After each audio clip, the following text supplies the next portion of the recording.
காலு நொண்டியா இருக்கியா? நான் கேட்டது. பைக்கை கொண்டு போய் கொடுத்து வண்டியில கொடுத்து ஆக்சிடென்ட் ஆகி கிடக்குறியா? அது வந்து இறைவனா அதே 6:30க்கு என்னைய காலையும் கையும் கழுவி நீச்சு.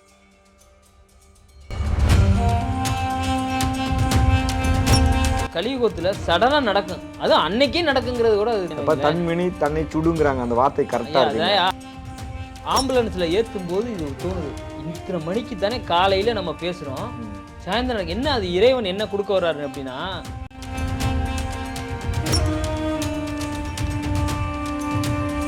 ஐயா உங்களுக்கு விபத்து சொன்னீங்கல்ல, விபத்து எப்படி நடந்தது அதை பற்றி சொல்லுங்கள். அதாங்க ஐயா, இப்போ வந்து அதான் எனக்கு ஒரு அரை மணி நேரத்துக்கு முன்னாடி தெரிஞ்சிச்சு.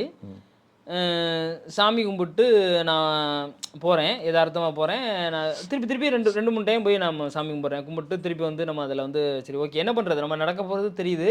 பட் ஆனால் அந்த டயத்துக்கு நான் போய் ஆகணும். நான் சொல்கிறது ஒரு அரை மணி நேரத்தில் அந்த ஊருக்கு ரீச் ஆகணும். நான் அது மாதிரி ஒரு காலகட்டம். அப்போ நான் என்ன செய்கிறேன், வண்டி எடுத்து நான் போய் பயணிக்க ஆரம்பிக்கிறேன். பயணிக்க ஆரம்பிக்கும் போது பார்த்தீங்கன்னா கரெக்டாக 20 நிமிஷத்தில் நாய் குறுக்க நம்ம நாய் விழுந்துருச்சுங்க ஐயா. விழுந்துருச்சு அப்படிங்கிற பட்சத்தில் என்ன ஆகுது அப்படின்னா, எனக்கு நடக்க போகிறது முன்னாடியே தெரிஞ்சிருச்சுங்க ஐயா. நான் சாமி கும்பிட்டு தான் போகிறேன். பட் ஆனால் அதை தடுக்க முடியல. அதான் இறைவனை கும்பிட்டாலும் விதியை யாருனாலையும் மாற்ற முடியாங்கிறது. அது என்ன நமக்கு தெரிஞ்சதுனால ஒரு விஷயம் என்ன நடந்துச்சு அப்படி. இன்னொன்று என்ன விஷயம்னா, நான் மெதுவாக போனேன். புரியலையா? நான் ரொம்ப மெதுவாக தான் போனேன். ஏன்னா நான் தான் ஆல்ரெடி ஏற்கனவே தோணிருச்சேன். அப்போ நான் அது மெதுவாக போகிறேன். அப்போ விழுந்துருச்சு. இந்த விழுந்த உடனே பார்த்தீங்கன்னா நம்மளை தூக்குறதுக்காகவே ஒரு 10 பேர் நின்னது மாதிரிக்கு நின்று தூக்குனாங்க. தண்ணி கொண்டு வந்து கொடுத்தாங்க. இதெல்லாம் இந்த சம்பவம்லாம் நடந்துச்சு. ஆனால் அந்த இடத்துக்கிட்ட நான் சரியாகி நான் போகும்போது பார்த்தீங்கன்னா அந்த இடத்துக்கிட்ட யாரும் அந்த ஒரு வீடு இல்லை, அந்த இடத்துல ஆள் நிற்கிற மாதிரி ஒரு சூழ்நிலை இல்லை. ஆனால் எப்படி இது எல்லாரும் நின்னாங்க அப்படிங்கிறது தெரியலை. ஏன்னா யாரும் வண்டியை நிப்பாட்டிட்டு என்னை பெருசாக இது பண்ணலை. சுற்றி இருக்க ஆள் தான் வந்தது. அதுக்கப்புறம் வண்டியை நிப்பாட்டிட்டு என்னை தூக்கி ஆம்புலன்ஸில் ஏற்றி விட்டாங்க. அது வேறு கதைன்னு வைங்களேன். ஆனால் பட்டு வந்த உடனே என்னை கவர் பண்ணல. நான் விழுந்த அடுத்த செகண்ட் என்னை சுற்றி ஆள் நின்றுச்சு. அது இறைவன். புரியுதா? கிரகங்கள் என்னை விழ வச்சிருச்சு. ஆனால் என்னை காப்பாற்றினது இறைவன். இதுதான் இங்கே நடந்தது. ஆனால் இதில் என்ன இந்த கலியுகத்தில் நடக்க வேண்டியது சொன்னேன்னா, 6:30 மணிக்கு சாயந்தரம் விழுவுறேங்க ஐயா. நான் ஒரு தொழில் ரீதியாக ஒருத்தரை காலையில் 6:30 மணிக்கு திட்டுறேன். என்ன சொல்லி திட்டுறேன் தெரியுமா? இப்போ யாரையுமே நல்லா புரிஞ்சுருங்க, எவரையுமே நீங்கள் கண்டிப்பாக என்ன தான் நீங்கள் பண்ணாலும் இந்த கலியுகத்தில் உடனே நடந்துடும். அது இந்த அடுத்த தலைமுறையை கொண்டு போகிறது. இந்த யுகம் முடிய போகுதுங்க ஐயா. இந்த பிறவியில் நீங்கள் மறுபடியும் நீங்கள் பிறக்க இந்த இனி அடுத்த யுகத்தில் தான் நீங்கள் பிறக்க போகிறீங்க. தண்டனையில் வெயிட் பண்ணக்கூடாது. அப்பயே உடனே அடுத்த யுகத்தில் இந்த கலியுகத்தில் வாழ்கிற மனுஷன் எல்லாருமே அடுத்த யுகத்தில் தான் இனி பிறப்பான். இதில் தான் எந்த மாற்று கருத்தும் இல்லை. அப்போ என்ன ஆகுது அப்படின்னா, 6:30 மணிக்கு ஒருத்தனை திட்டுறேன். என்ன திட்டுறேன்னு கேளுங்க. அவன் எனக்கு ஒரு காசு தரணும் ஐயா.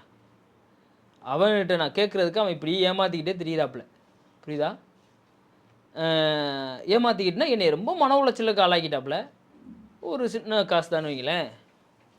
ரொம்ப ஆள் போகிறாங்க கேட்குறதுமே என்ன ஏமாற்றிட்டாப்புல வாங்கணுன்னே ஏமாற்றிட்டாப்புல. ஏதாவது ஒரு 2 டைம் கொடுத்து பண்ணாப்புல வாங்கிட்டு ஏமாற்றிட்டாப்புலங்கய்யா.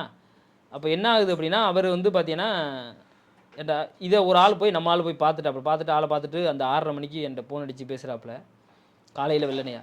நான் கேட்ட அது பிரபஞ்சம் நான் கேட்டது என்ன தப்புங்கிறது அன்றைக்கி என்னை உணர்த்திருச்சு. இறைவன் அது உணர்த்திட்டாரு. காலு நொண்டியாக இருக்கியா? நான் கேட்டது புரியுதா இல்லையா? காலு கை நொண்டியாக இருக்கியா? பைக்கை கொண்டு போய் கொடுத்து வண்டியில் கொடுத்து ஆக்சிடென்ட் ஆகி கிடக்குறியா? புரியுதா?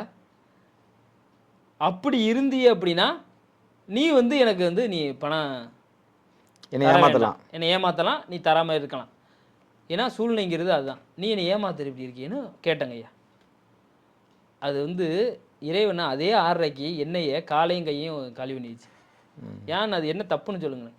பணம் ஏமாத்திரம் எப்போ வேணாலும் வரும். பணத்துக்கும் உயிருக்கும் அடுத்த வழிக்கு சம்மந்தமே கிடையாது. புரியுதா? பணம் இன்னைக்கு யாருக்கிட்ட வேணாலும் வரும். நீங்கள் அது போகணும்னு நினச்சிருச்சுன்னு வைங்க, நீங்கள் கட்டி பிடிச்சிக்கிட்டாலும் இருக்காது பணம். அதெல்லாம் போயிடும்.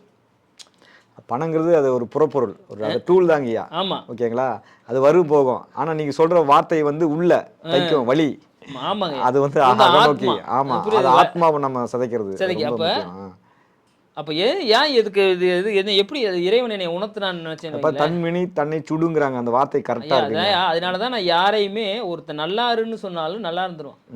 புரியுதா இல்லையா? நீங்க ஜோதிடத்துல இல்ல நம்ம பிறரை நல்லா இருக்குன்னு சொல்றது அவன ஒண்ணு, நம்மளும் நல்லா இருப்போம். நல்லவங்கிறது தான் எதார்த்தம். இது எப்படின்னா கரெக்டுதாங்க. ஆம்புலன்ஸ்ல ஏத்தும் போது இது தோணுது, இத்தனை மணிக்கு தானே காலையில நம்ம பேசுறோம், சாயந்தரம் எனக்கு என்ன அது இறைவன் என்ன கொடுக்க வர்றாரு அப்படின்னா, அது கிரகங்கள் மூலியம் தான் கொடுக்குது. அது என்னன்னு எல்லாம் தெரிஞ்சிருச்சு. ஆனா கிரகங்கள் தானே கொடுக்க முடியும். அப்போ என்ன ஆகுது அப்படின்னா, டேய் நீ வந்து பணம் வந்துடும் போயிடும், அதோட வலியும் வேதனை எவ்வளோ பெருசுங்கிறத நீ உணரு. நீ சொல்லிட்ட அவன் நாளைக்கு கூட பணத்தை கொடுத்தலாம், இது வரைக்கும் பணம் கொடுக்கல, நான் விட்டுட்டேன், அது வேறு விஷயம். இது வரைக்கும் வெறும் ஒரு 50 ரூபா கூட பணம் கொடுக்கல, எதுவுமே இல்லை, விட்டுட்டேன்னு வைங்களேன். ஆனால் அதோட வலியை நீ உணர்ற. ஏன்னா அந்த அந்த அது வந்து உணர்ந்து பார்த்தாரா, நான் நம்மளை திட்டினாரு, அதெல்லாம் யாரும் எப்படி வரும், ஒரு வகையில் அவர் சந்தோஷப்பட்டிருப்பாரு.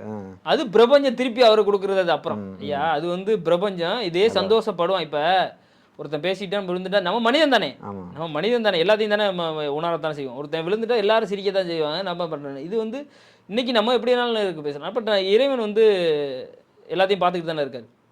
அவங்க சிரிச்சிருப்பாங்கன்னு வைங்களேன். ஆனால் எனக்கு உணர்த்தினது இது வந்து இதுன்னு சொல்லிட்டு அதோடங்கய்யா எனக்கு வந்து நான் என்னென்னலாம் அரசு கொடுத்தேனோ இது வரைக்கும் ₹1 காசு கூட யாருக்கிட்டையும் எதுவுமே பேசாமல் விட்டுட்டேன். போச்சு, எதிர்க்கலை. நான் என்னோட பயணம் இன்னைக்கு ஜோதிடம், இன்னைக்கு 4 பேருக்கு நல்லது சொல்கிறது, 4 பேருக்கு வாக்கு சொல்கிறது, 4 பேருக்கு நல்ல விஷயத்தை போதிக்கிறது, இந்த இதில் போயிட்டுருக்குங்கய்யா. ஆனால் வந்து அதுதான் இந்த கலியுகத்தில் சடனாக நடக்கும். அதுவும் அன்னைக்கே நடக்குங்கிறது கூட இருக்குது. என்ன அவனுக்கு கொஞ்சம் நல்ல நேரமாக நடந்துச்சுன்னு வைங்களேன், ஒரு 6 மாதம் நடக்கலாம், 1 வருஷம் நடக்கலாம், ஆனால் நடக்கும். இப்போ நமக்கு அந்த நேரத்தில் நமக்கு ஒரு கெட்ட நேரம் இருந்ததுனால தான் சடனாக நடந்தது. நடக்கும், ஆனால் அது எப்போ நடக்கும் அப்படின்னு தெரியாது. அதுதான். அதனால யாரையுமே இப்போ இன்னைக்கு லைஃப் போயிருங்கிறதுக்காக யாரையும் வந்து நீங்கள் பேசக்கூடாதுங்க ஐயா. அது எப்படி பண்ணாலும் வந்து விதி வலியது, கண்ணை மூடி இது பண்ணிட்டு போயிடும். அந்த அந்த அந்த அந்த அதே மாதிரியே அவன் சார்ந்து ஒரு செய்வினையை வைக்கிறோம்லாம் சொல்கிறாங்களே ஜோதிட இதுலலாம் பேசுகிறாங்களே. இப்போ கேதுவோட நட்சத்திரத்திலையோ ராகுவோட நட்சத்திரத்திலையோ சனியோட நட்சத்திரத்திலையோ யார் பிறந்திருந்தாலும் அவங்களுக்கெல்லாம் செய்வினை பில்லி சூனியை வைக்கவே முடியாது. வச்சாங்க அப்படின்னா அவங்கள அட்டாக் பண்ணிடும். யார் வச்சவங்களுக்கு பயங்கர பிரச்சனையை கொடுத்துரும், அவன் சந்ததியே பிரச்சனையை சந்திச்சிடும். அது ஒன்று. இப்போ நீங்கள் சொன்ன ராசியில் இயல்பிலேயே வந்து அந்த ஆன்மீக ஆற்றல் உடையவர்களாக இருப்பாங்க. ஆமாங்கய்யா.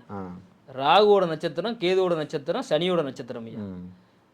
அதை தாண்டி அந்த ராகுவோட நட்சத்திரத்தில் பிறந்தவங்களோ இல்லை ராகு தசை நடக்கிறவங்க என்ன பண்ணிகிட்டு இருப்பாங்க அப்படின்னா, ஆனால் அவங்களுக்கு வைக்க முடியாது. ஒன்று நமக்கு வச்சுட்டாங்களோ ஏதாவது ஒன்று. ஏன்னா ராகு திசையில் படாத படுபட்டுக்கிட்டு இருப்பான் மனுஷன். சில பேர் நல்லா இருப்பான், சில பேர் தடுமாறிட்டு இருப்பான்னு வைங்களேன். அது இருக்கிற இடத்துக்கு தந்தாப்புல, அது நிழல் கிரகம் தானே, இருக்கிற இடத்துல. கேது கூட அதெல்லாம் தோணாது, அவன் இறையை நோக்கி போவான். ராகு கேது தசை நடக்கும்போது இறைவன் நோக்குவான், என்னடா வாழ்க்கை வெறுப்பான், அவன் வேற கதை. ராகு நடக்கும்போது என்ன பண்ணுவான் அப்படின்னா, ஆனால் அவனை எதுவுமே பண்ண முடியாது. ஆனால் அவனுக்குள்ள செய்வினை தான் வச்சுட்டாலோ, பில்லி சுனியை தான் வச்சுட்டாலோ, இந்த பக்கத்து வீட்டுக்காரன் பார்க்குறானே கந்திஷ்டியாக தான் நடந்துருச்சோ, இப்படிங்கிற சிந்தனை வந்து அவன்கிட்ட தோற ஆரம்பிச்சிடும். சந்தேக கண்ணிலேயே வாழ்ந்துட்டு, சந்தேக கண்ணோட தான் வாழ்ந்தான். அவன் தான் இந்த பில்லி சூனியத்துக்கெல்லாம் வந்து இது பண்ணுறது, எனக்கு இது பண்ணியிருக்காங்க, எனக்கு பில்லி சூனியம் வச்சுட்டாங்க, அதெல்லாம் பல செலவுகள் பண்ணுறது எல்லாமே அவன் தான். அது என்ன அவனை ஒன்றும் பண்ண முடியாதுங்க ஐயா. நீங்கள் எப்படின்னா அது வந்து எப்படின்னா அது வந்து இதுதான். அது என்ன ஆகுது அப்படின்னா ஆட்டோமேட்டிக்காகவே பார்த்தீங்கன்னா அவனோட அந்த சிந்தனையை என்ன ஓட்டத்தை கொடுத்துரும். அதே மாதிரி அந்த ராகு திசை தான் பேர் ஆசையை கொடுக்கும் அப்படின்னு சொல்லுவாங்க. அதுதான் அந்த ஆசை தான் பிரச்சனை. இப்போ ஒரு ஆசை தானே துன்பத்துக்கும் காரணம். அது இப்போ ஆசை கொடுக்கும், திடீர்னு அது எல்லாம் எடுத்துக்கிட்ட போகும். இப்போ ஒன்றுங்க இல்லையா, இப்போ ராகு திசை நடக்கும்போது நல்லா ஒருத்தன் அபரிவிதமாக டக்கு டக்கு டக்குன்னு வளர்ச்சி அடைவான். திருப்பி சூரிய சந்திர செவ்வாய் புத்தியில் வந்து டவுனாக ஆரம்பிச்சிடும். அப்போ என்ன ஆகுது அப்படின்னா, இன்னார் தான் கண்ணு பட்டு போச்சோ. அவன் ராகு திசை நடக்கும்போது ஜோதிடம்லாம் பார்க்க மாட்டாங்க. அதான் அந்த ராகு போல் கெடுப்பார்களே கொடுப்பார் யாருன்னு சொல்லுவாங்க. சனி ராகு அது மாதிரி அமைப்பு என்னன்னா, ராகு தசை தான் மிகப்பெரிய கொடிசனாகும். அப்போ இந்த ராகு தசை என்ன ஆகுது அப்படின்னா, ஒரு மனிதனுக்கு ராகு தசை நடக்கும்போது என்ன ஆகும் அப்படின்னா, சடன்னு சில பேருக்கு வளர்ச்சியை கொடுக்கும், சில பேருக்கு டோட்டலாகவே டவுனை கொடுக்கும். அது ஒன்று. சிலது ஃபஸ்ட் ஸ்டார்டிங்கில் டவுனை கொடுத்துச்சுன்னா பின்னாடி கொஞ்சம் நல்லதை கொடுக்கும். இது 2 அமைப்பு இருக்குது. சில பேருக்கு என்ன ஆகுன்னா, அந்த வளர்ச்சியை கொடுக்குது பாருங்க. இந்த வளர்ச்சியை கொடுக்குறவங்க ராகு திசையில் நடக்கிறவங்க என்ன ஆகுன்னா, சூரிய சந்திர செவ்வாய் புத்தியில் வந்து ஒரு தடுமாற்றத்தை கொடுக்க பார்க்கும். அப்போ இந்த தடுமாற்றம் கொடுக்கும்போது இவன் அதுக்கு முன்னாடி வரைக்குமே சாதாரண ஆள் தான். இந்த ராகு திசையில் தான் வந்து பணக்காரனாகவே ஆகிருப்பான்.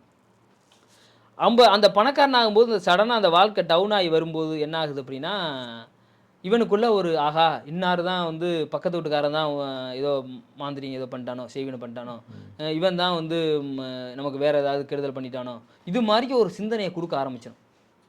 ஏன்னா அந்த எண்ணம் ஓட்டம் அப்படி. ஏன்னா இவன் வந்து அதே பணத்தை அந்த ராகு திசையில் நேர் வழியில் சம்பாரிச்சிருக்க மாட்டான். 100% வந்து 2ஆம் நம்பர் வழி ட்ராவல் பண்ணியிருப்பான். சப்போஸு ரொம்ப நல்லதுன்னா அந்த குரு சுக்கிரன் இது சம்மந்தப்பட்டு ஒரு சூப்பரான இடத்துல நல்ல இடத்துல இருந்துருச்சு அப்படின்னா ஒரு ஓகே. சப்போஸ் இல்லை சில பேர் கூட நம்ம கேட்கலாம், என்ன நான் ராகு திசையில் நல்லது தானே இப்போ பண்ணிக்கிட்டு இருந்தேன் அப்படிலாம் சொல்லுவான். சில பேர் தான் தப்பை யார் ஒத்துக்கிறா? எங்கேயும் சுற்றி பார்த்தாலும் இங்கே வந்து ஒரு இல்லீகல் இல்லாமல் ராகு திசையை கடக்க முடியாது. 100 ஒன்று நம்ம பேராசைப்பட்டிருப்போம், இல்லை அப்படின்னா இன்னொருத்தன் பேராசைப்பட்டு இவன்ட்டு பணத்தை ஏதாவது ஒன்று ஆட்டையப்பட்டிருப்பான். இது மாதிரி ஏதாவது ஒரு சூழ்நிலை நடந்திருக்குன்னு வைங்களேன். அப்போ நமக்கு வந்து ஏதாவது ஒரு குறுக்கு வழி அதில் பயன்படுத்தி அப்போ இது மாதிரி என்ன வரும்போது அவனும் நேரத்துலையும் குறுக்கு வழியை தான் யோசிப்பான் நமக்கு செய்வன பண்ணி இது மாதிரி. ஆனால் உண்மையை பார்த்தீங்கன்னா அது நேரம் தான் செயல் பண்ண தாண்டி இவனை எதுவுமே பண்ண முடியாது. அதுதான் முக்கியம். அதுதான் முக்கியம். ஆனால் அவங்க ஃபீல் பண்ணுவாங்க நமக்கு வச்சிருப்பாங்களோ இல்லைன்னா அதுக்கு மந்திரவாதியை தேடுவாங்க, பிலிசுனி எடுப்பாங்க. அந்த ராகு திசை மட்டும் தான் ஃபீல் பண்ணும், மற்ற திசையெல்லாம் மற்ற ராசிலாம் ஃபீல் பண்ணாது. இதுதான் அந்த ராகுவோட ஆதிக்கம் வருவோட மனுஷங்களுக்கு தான் இந்த விஷயத்தை எல்லாமே நடக்கும். ஐயா நீங்கள் அதிகமாக வந்து இதுக்குள்ள பிளாக் மேஜிக்கில் போய் மாட்டிக்கிறவங்க எல்லாமே இது மாதிரி அமைப்புங்கய்யா. அதுவே பார்த்தீங்கன்னா சில பேர் அதே ராகு திசை நடக்கிறவங்க என்ன பண்ணுவாங்க தெரியுமா? சுபர் கிரகங்களும் இந்த கனெக்ட் ஆயிடுச்சு அப்படின்னா பிளாக் மேஜிக்லாம் பண்ணுறாங்க பார்த்தீங்களா, மாந்திரிகம் இதெல்லாம் பண்ணி பண்ணுறாங்கல்ல அதில்